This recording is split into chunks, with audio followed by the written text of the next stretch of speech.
sore Pak, kami dari kelas 12 SMP 4 kelompok 2. Nama saya Kusnandis Hussein Gadui, saya Surto. Nama saya Semina, nama saya Bupati Sulawesi. Nama saya Andel Junior. Nama saya Margarita Dinamapa. Saya Nasir.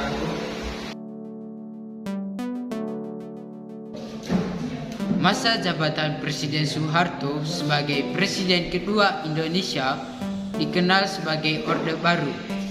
Rentang waktu kekuasaan pemerintahan Orde Baru berlangsung selama 32 tahun. Diawali surat perintah yang dikeluarkan pada 11 Maret 1996 hingga tahun 1998. Melalui TAP MPR nomor 33 MPRS 1967, masa Orde Baru yang dipimpin Presiden Soeharto mulai memimpin negara. Pemerintahan berusaha segera pulih usai berakhirnya era kepemimpinan Presiden Soekarno. Dikutip dari modul Sejarah Indonesia kelas 12 yang disusun oleh Nancy Rahman, Orde Baru adalah tatanan kehidupan bangsa dan negara yang dikembalikan pada Pancasila dan Undang-Undang 1945. Di orde sebelumnya sempat terjadi penyelewangan dan penyimpangan prinsip utama.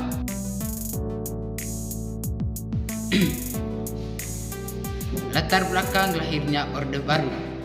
Lahirnya Orde Baru ditandai Tritura atau Tri Tuntunan Rakyat yang merupakan ide perjuangan Angkatan 66 kami, Kesatuan Aksi Mahasiswa Indonesia. Tritura terdiri dari 3 tuntunan, yaitu pembubaran PKI, perombakan Kabinet Wikora, dan penurunan harga. Tritura semakin panas karena sikap Presiden Soekarno yang bertolak belakang dengan aksi-aksi mereka. Hingga terjadi peristiwa G30 PKI yang membuat rakyat Indonesia menurunkan kepercayaan terhadap pemerintahan Soekarno. Peristiwa G30 PKI adalah salah satu penyebab menurunnya kredibilitas Soekarno dan membuatnya mengeluarkan surat perintah kepada Letjen Soeharto yang disebut Surat Perintah 11 Maret 1966 atau Supermar. Dalam surat perintah tersebut, Soekarno menunjuk Soeharto untuk melakukan segala tindakan demi keamanan, ketenangan, dan stabilitas politik. Supermar menjadi titik awal berkembangnya kekuasaan Orde Baru. Sistem pemerintahan pada masa Orde Baru. Pemerintahan Orde Baru menggunakan konsep demokrasi Pancasila. Visi utama pemerintahan Orde Baru adalah menerapkan nilai Pancasila dan Undang-Undang Dasar 1945 secara murni serta konsekuensi dalam aspek kehidupan masyarakat Indonesia. Di masa Orde Lama, komunisme dan gagasan yang bertolak belakang dengan Pancasila sempat meluas. Hal ini membuat Soeharto di masa jabatannya melakukan indoktrinasi Pancasila. Beberapa metode indoktrinasi yang dilakukan yaitu menerapkan pengajaran atau P4, pelaksanaan pedoman penghayatan dan pengalaman Pancasila di sekolah. Soeharto mengizinkan masyarakat membentuk organisasi dengan syarat menggunakan asas Pancasila, melarang kritikan yang menjatuhkan pemerintah dengan alasan stabilitas negara. Sistem pemerintahan pada masa Orde Baru adalah presidensial dengan bentuk pemerintahan republik dan Undang-Undang Dasar 1945 sebagai dasar konstitusi yang berlaku. Dalam periode masa Orde Baru, terjadi banyak perubahan-perubahan politik dan ekonomi. Ekonomi Indonesia berkembang pesat, walaupun dibarengi dengan praktik korupsi yang merajalela. Lewat beberapa kebijakan, politik dan ekonomi negara juga semakin kuat. Namun kondisi ini menurun ketika di tahun 1997 saat terjadi krisis moneter. Krisis inilah yang membuat pemerintahan kehilangan kepercayaan rakyat, sehingga Soeharto sebagai presiden mengundurkan diri pada tanggal 21 Mei 1998 yang mengakhiri kekuasaan Orde Baru. C. Penyebab jatuhnya pemerintahan Orde Baru. Meski selama masa tersebut perekonomian Indonesia melaju pesat dan pembangunan infrastruktur yang merata untuk masyarakat, namun perkembangan tersebut diikuti dengan praktik korupsi, kolusi, dan nepotisme. Hal ini menyebabkan kurangnya kepercayaan terhadap Presiden Soeharto dan memicu aksi demo mahasiswa dan masyarakat umum. Demonstrasi semakin gencar setelah pemerintah menaikkan harga BBM di tanggal 4 Mei 1998. Belum lagi terjadi tragedi Trisakti, yaitu tertembaknya 4 mahasiswa di depan Universitas Trisakti yang semakin mendorong masyarakat menentang kebijakan pemerintahan tahun 1997 sampai 1998, merupakan periode Orde Baru yang menjadi masa kelam bagi rakyat Indonesia. Perekonomian yang tadinya melesat langsung mengalami penurunan, disusul dengan berakhirnya rezim Orde Baru. Besarnya gelombang demonstrasi di berbagai daerah membuat Presiden Soeharto mundur pada tanggal 21 Mei 1998. Setelah 3 dasawarsa lebih menjabat, Orde Baru ambruk, krisis ekonomi yang melanda negeri sejak tahun 1997.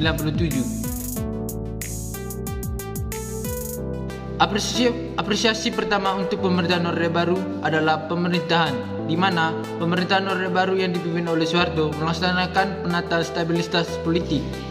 Menurut tim Kemdikbud, beberapa langkah yang dilakukan pemerintahan Orde Baru untuk penataan stabilitas politik antara lain sebagai berikut. 1. Politik luar negeri Indonesia bebas aktif. Sebelumnya, pada masa demokrasi terpimpin, Indonesia seakan-akan malah mengambil kubu pada negara-negara timur yang mengusung komunisme. Oleh karena itu, pemulihan gerakan non-blok Indonesia mulai dilakukan pada masa Orde Baru. Politik luar negeri Indonesia yang bebas aktif kembali dipulihkan dengan dikeluarkannya sejumlah ketetapan yang menjadi landasan politik luar negeri Indonesia. Di antaranya ketetapan MPRS nomor 12 tahun 1966 tentang kebijakan politik luar negeri RI bebas aktif. 2. Pemulihan hubungan dengan Malaysia. Pemulihan politik luar negeri Indonesia juga dilakukan dengan pemulihan hubungan Indonesia dan Malaysia dengan diadakannya perundingan Bangkok pada tanggal 29 Mei hingga 1 Juni 1966 yang menghasilkan perjanjian Bangkok. Selanjutnya, pada tanggal 11 Agustus 1966 ditandatangani persetujuan pemulihan hubungan antara Indonesia dan Malaysia di Jakarta. Persetujuan ini ditandatangani oleh Adam Malik dari Indonesia dan Tun Abdul Razak dari Malaysia. 3. Kembali menjadi anggota PBB pada tanggal 28 September 1966. Indonesia kembali menjadi anggota Perserikatan Bangsa-Bangsa atau PBB. Keputusan tersebut diambil karena pemerintah menyadar betul banyaknya manfaat yang diperoleh Indonesia selama menjadi anggota PBB. Kembalinya Indonesia menjadi anggota disambut baik oleh PBB dan anggota-anggotanya. Hal tersebut ditunjukkan dengan terpilihnya Adam Malik sebagai Ketua Majelis Umum PBB untuk masa sidang tahun 1974. 4. Ikut mempraksai pembentukan ASEAN. Berdirinya ASEAN ditandai dengan penandatanganan Deklarasi Bangkok pada tanggal 8 Agustus 1967. Tujuan pembentukan ASEAN adalah untuk meningkatkan kerjasama regional negara-negara di Asia Tenggara, khususnya di bidang ekonomi dan budaya. Tokoh-tokoh yang menandatangani Deklarasi Bangkok adalah Adam Malik atau Menteri Luar Negeri Indonesia, S. Rajat Ranman, Menteri Luar Negeri Singapura, Tun Abdul Razak, Pejabat Perdana Menteri Malaysia, Tanat Koman, Menteri Luar Negeri Thailand, dan Nirso Ramos, Menteri Luar Negeri Filipina. 5. Pemilihan umum pada masa Orde Baru. Selama masa Orde Baru, pemerintah berhasil melaksanakan 6 kali pemilihan umum, yaitu pada tahun 1971, 1977, 1982, 1987, 1992, dan 1997. Dalam setiap pemilu yang diselenggarakan selama masa pemerintahan Orde Baru, Golkar selalu memperoleh mayoritas suara dan memenangkan pemilu. 5. Pedoman penghayatan dan pengamalan Pancasila atau P4. Di masa Orde Baru, tepatnya pada tanggal 12 April 1976, Presiden Soeharto mengemukakan gagasan mengenai pedoman untuk menghayati dan mengamalkan Pancasila yang disebut dengan nama Eka Prasetya. Pancakarsa untuk mendukung pelaksanaan Pancasila dan Undang-Undang Dasar 1945 secara murni dan konsekuen. Oleh karena itu, sejak tahun 1978, pemerintah menyelenggarakan penataraan P4 pada semua lapisan masyarakat. Penataraan P4 tersebut bertujuan untuk membentuk pemahaman yang sama terhadap Pancasila dan Undang-Undang Dasar 1945. Pegawai negeri baik sipil maupun militer diharuskan mengikuti penataraan P4. Kemudian para pelajar mulai dari sekolah menengah sampai perguruan tinggi juga diharuskan mengikuti penataran P4 yang dilakukan pada setiap awal tahun ajaran baru. Melalui penataran P4, pemerintah menekankan bahwa masalah suku, agama, dan antar golongan atau SARA merupakan masalah yang sensitif di Indonesia, yang sering menjadi penyebab timbulnya konflik.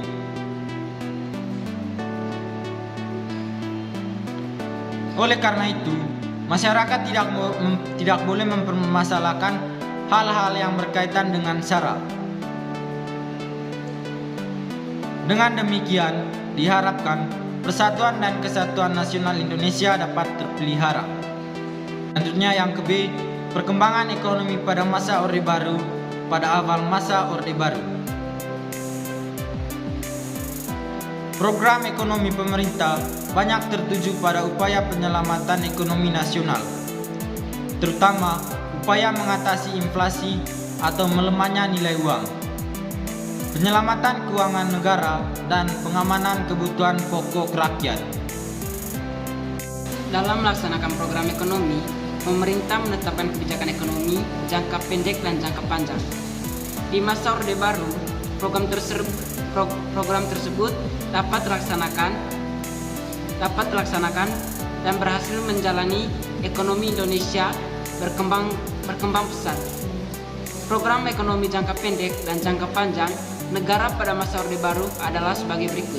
Yang pertama, program jangka pendek awal tahun 1966, tingkat inflasi di Indonesia mencapai 650%. Oleh karena itu, pemerintah tidak dapat melakukan pembangunan dengan segera, tetapi harus melakukan stabilisasi dan rehabilitasi ekonomi terlebih dahulu. Program jangka pendek dalam rangka penyelamatan ekonomi nasional diwujudkan dengan stabilisasi dan rehabilitasi ekonomi. Stabilisasi yang dimaksud adalah pengendalian inflasi agar harga kebutuhan pokok tidak naik terus dengan cepat. Sementara itu, rehabilitasi adalah rehabilitasi fisik terhadap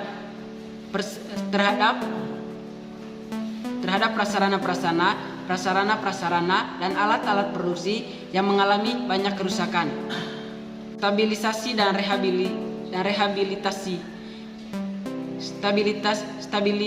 rehabilitasi ekonomi yang dilakukan di masa Orde Baru membuahkan hasil yang cukup baik. Tingkat inflasi 650% berhasil ditekan menjadi 120% pada tahun 1967 dan 80% pada tahun 1968. Keadaan ekonomi Indonesia terus membaik hingga akhirnya pada tahun 1969 pemerintah siap melaksanakan program jangka panjang. Yang kedua, program jangka panjang. Program jangka panjang pemerintah Orde Baru diwujudkan dengan rencana pelaksanaan pembangunan selama 25 tahun. Pembangunan tersebut dilakukan secara periodik 5 tahun yang membuat program tersebut disebut sebagai pelita atau pembangunan 5 tahun. Pelita 1 April 1969 sampai 1 Maret 1974. Sasaran yang ingin dicapai dalam pelita 1 adalah pangan, sandang, perbaikan prasarana, perumahan rakyat, perluasan lapangan kerja, dan kesejahteraan rohani. Pelita 1 lebih Pelita 1 lebih menitik beratkan pada sektor pertanian.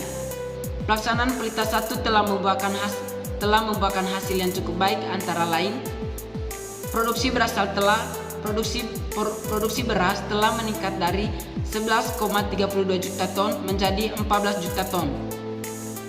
Pertumbuhan ekonomi dari rata-rata 3% menjadi 6,7% per tahun.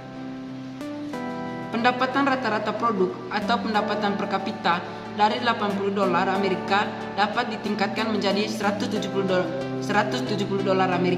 dan tingkat inflasi dapat ditekan menjadi 47,8% pada akhir Pelita 1973 sampai 1974. Pelita 2, 1 April 1974 sampai 31 Maret 1979. Sasaran yang hendak dicapai pada Pelita 2 adalah pangan, sandang, perumahan, sarana dan prasarana, mensejahterakan rakyat, dan memperluas lapangan kerja. Pelita 2 berhasil meningkatkan pertumbuhan ekonomi rata-rata penduduk 7% per tahun. Tingkat inflasi juga berhasil ditekan hingga 9,5%. Pada sektor pertanian telah dilakukan perbaikan dan pembangunan jaringan irigasi baru. Pelita 3, 1 April 1979 sampai 31 Maret 1984. Pelita 3 lebih menekan pada trilogi pembangunan yang bertujuan terciptanya masyarakat yang adil dan makmur berdasarkan Pancasila dan Undang-Undang Dasar 1945. Arah dan kebijaksanaan ekonominya adalah pembangunan pada segala bidang. Pedoman pembangunan nasionalnya adalah trilogi pembangunan dan 8 jalur pemerataan. Inti dari kedua pedoman tersebut adalah kesejahteraan bagi semua lapisan masyarakat dalam suasana politik dan ekonomi yang stabil. Pelita 3 ini mengkritik beratkan pada sektor pertanian menuju swadaya pangan serta meningkatkan industri yang mengelola bahan baku menjadi bahan jadi. Produksi beras diperkirakan mencapai 20,6 juta ton pada tahun 1983. Pelita 4, 1 April 1984 sampai 31 Maret 1989. Pelita 4 meneliti beratkan pada sektor pertanian untuk melanjutkan usaha menuju swadaya pangan serta meningkatkan industri yang dapat menghasilkan mesin-mesin industri sendiri, baik industri berat maupun industri ringan. Hasil yang dicapai pada Pelita 4 diantaranya adalah swadaya yang pangan dengan produksi beras mencapai 25,8 juta ton pada tahun 1984. Kesuksesan ini mendapatkan penghargaan dari FAO, Organisasi Pangan dan Pertanian, pada tahun 1985. Pelita 5, 1 April 1989 sampai 31 Maret 1994. Pelita 5 meneliti beratkan pada sektor pertanian dan industri untuk menetapkan swadaya pangan dan meningkatkan produksi hasil pertanian lainnya dan sektor industri khususnya. Industri yang banyak menyerap tenaga kerja, berbagai industri pengolahan hasil pertanian, dan industri yang dapat menghasilkan mesin-mesin industri. Pelita 5 adalah periode terakhir dari pembangunan jangka panjang tahap pertama. Lalu dilanjutkan pembangunan jangka panjang tahap kedua. C. Kehidupan bangsa Indonesia pada masa Orde Baru. Perkembangan kehidupan politik dan ekonomi bangsa Indonesia pada masa Orde Baru berpengaruh langsung terhadap kehidupan masyarakat. Misalnya, stabilitas politik tercapai pada masa ini sehingga menciptakan suasana aman bagi masyarakat. Akibatnya, kehidupan ekonomi juga berjalan lancar. Berikut adalah kehidupan masyarakat Indonesia pada masa Orde Baru dilihat dari berbagai bidang. Kehidupan sosial pada masa Orde Baru pemerintah Orde Baru berhasil mewujudkan stabilitas politik dan menciptakan suasana aman bagi masyarakat Indonesia. Perkembangan ekonomi pun berjalan dengan baik dan hasilnya dapat terlihat dengan nyata. Dua hal ini menjadi faktor pendorong keberhasilan pemerintah Orde Baru dalam melaksanakan perbaikan kesejahteraan rakyat. Keberhasilan tersebut dapat dilihat dari: yang pertama, penurunan angka kemiskinan; yang kedua, penurunan angka kematian bayi; dan yang ketiga, peningkatan partisipasi pendidikan dasar. Program-program untuk perbaikan kesejahteraan rakyat yang dilaksanakan pada masa Orde Baru antara lain adalah sebagai berikut. Yang pertama, transmigrasi. Transmigrasi adalah program yang dibuat oleh pemerintah Indonesia untuk memindahkan penduduk dari suatu daerah yang padat penduduk ke daerah lain yang masih lowong.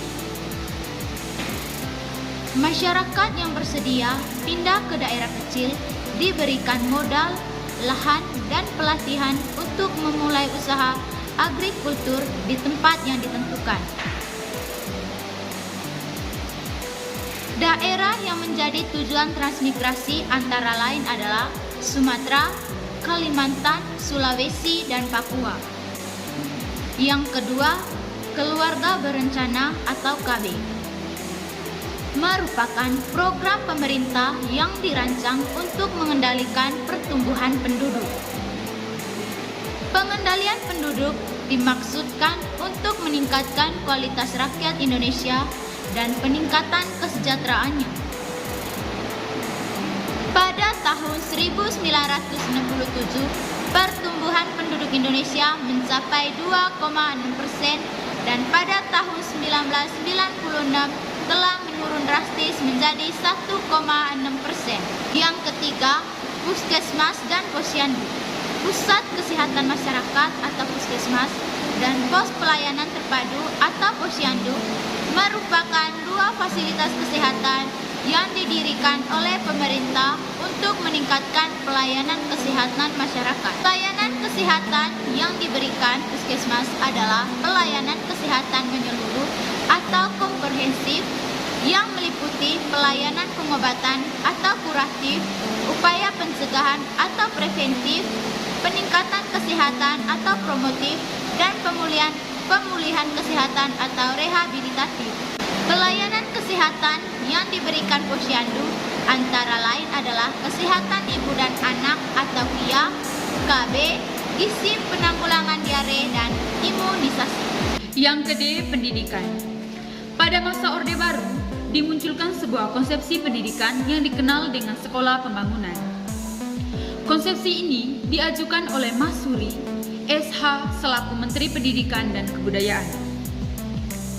Dalam konsep sekolah pembangunan, para siswa dikenalkan kepada jenis-jenis dan lapangan serta lingkungan kerja, terutama jenis lapangan kerja yang diperlukan oleh pembangunan nasional. Hal ini dimaksudkan agar mereka dapat melihat kemungkinan untuk memberikan jasa melalui karyanya. Anak-anak didik tidak hanya diberi pelajaran teori, tetapi juga diperkenalkan kepada sejumlah pekerjaan yang kira-kira dapat mereka lakukan. Dalam rangka memberikan kesempatan belajar yang lebih luas, pemerintah Orde Baru melaksanakan program-program berikut. Instruksi Presiden atau Impres, pendidikan dasar. Adanya instruksi Presiden ini membuat jumlah sekolah dasar meningkat pesat. Tercatat pada periode 1993 sampai 1994, hampir 150 unit SD Impres atau Instruksi Presiden telah dibangun. Program pemberantasan buta huruf yang dimulai pada tanggal 16 Agustus tahun 1978. Program wajib belajar yang dimulai pada tanggal 2 Mei tahun 1984. Gerakan Orang Tua Asuh atau Genota, kebudayaan pada masa Orde Baru, usaha peningkatan dan pengembangan seni dan kebudayaan diarahkan kepada upaya memperkuat kepribadian, kebanggaan, dan kesatuan nasional. Oleh karena itu, dilakukan pembinaan dan pengembangan seni secara luas melalui seni, kursus seni, organisasi seni, dan wadah-wadah kegiatan seni lainnya. Selain itu, dilakukan pula upaya-upaya penyelamatan, pemeliharaan, dan penelitian warisan sejarah budaya nasional. Upaya tersebut diwujudkan dengan menginventarisasi peninggalan purbakala yang meliputi 1165 situs purbakala dan rehabilitasi serta perluasan museum-museum.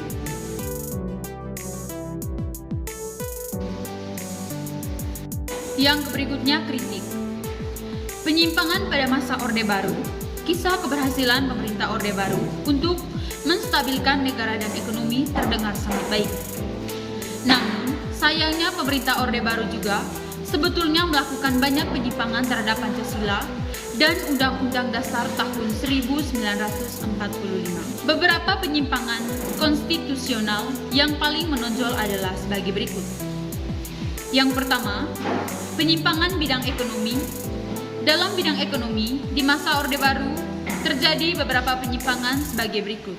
Penyelenggaraan ekonomi tidak didasarkan pada pasal 33 Undang-Undang Dasar tahun 1945. Terjadinya praktik monopoli ekonomi. Pembangunan ekonomi bersifat sentralistik sehingga terjadi jurang pemisah antara pusat dan daerah. Pembangunan ekonomi dilandasi oleh tekad untuk kepentingan individu. Kemudian penyimpangan bidang politik.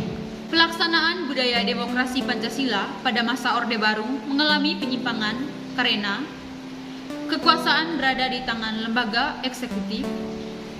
Presiden sebagai pelaksana undang-undang kedudukannya lebih dominan dibandingkan dengan lembaga legislatif. Pemerintah bersifat sentralistik.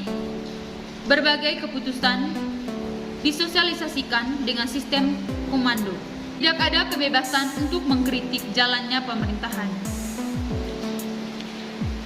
Praktik kolusi, korupsi, dan nepotisme atau KKN biasa terjadi yang tentunya merugikan perekonomian negara dan kepercayaan masyarakat. Penyimpangan bidang hukum. Beberapa penyimpangan bidang hukum yang terjadi di masa Orde Baru adalah sebagai berikut. Perundang-undangan yang mempunyai fungsi untuk membatasi kekuasaan presiden kurang memadai, sehingga kesempatan ini memberi peluang besar terjadinya praktik KKN dalam pemerintahan. Supremasi hukum tidak dapat ditegakkan karena banyaknya oknum penegak hukum yang cenderung memihak pada orang tertentu sesuai kepentingan. Hukum bersifat kebal terhadap penguasa dan konglomerat yang dekat dengan penguasa. Pada dasarnya, pemerintahan Orde Baru banyak menutupi berbagai hal yang seharusnya terbuka dan ditentukan oleh rakyat. Masa ini disebut sebagai rezim otoriter yang melenyapkan suara rakyat. Padahal Indonesia mengusung demokrasi, yang berarti rakyatlah yang menentukan pemimpinnya. Belum lagi, rezim ini juga tidak segan untuk melakukan berbagai pelanggaran hak asasi manusia terhadap pihak tertentu yang dianggap menentangnya. Tak jarang hal ini sebetulnya tidak tepat sehingga menyebabkan korban jiwa yang belum terbukti bersalah. Banyak tokoh penting yang tersia-siakan karena terkurung di penjara selama belasan bahkan puluhan tahun hanya karena dianggap memiliki keterkaitan dengan PKI. Padahal nyatanya tidak. Termasuk Pramudia Ananta Toer dan Hendra Gunawan. Berbagai penyimpangan inilah yang kemudian mengakhiri pemerintahan Orde Baru pula. Semangat para mahasiswa dan pemuda yang mengadakan aksi-aksi demonstrasi akhirnya berhasil membuat Presiden Soeharto mengundurkan diri pada tanggal 21 Mei 1998 yang sekaligus mengakhiri masa Orde Baru. Saran dari kami untuk pemerintahan Orde Baru, jika Orde Baru mau melanjutkan pemerintahannya, Orde Baru harus bisa menyelesaikan setiap masalah yang ada pada saat itu.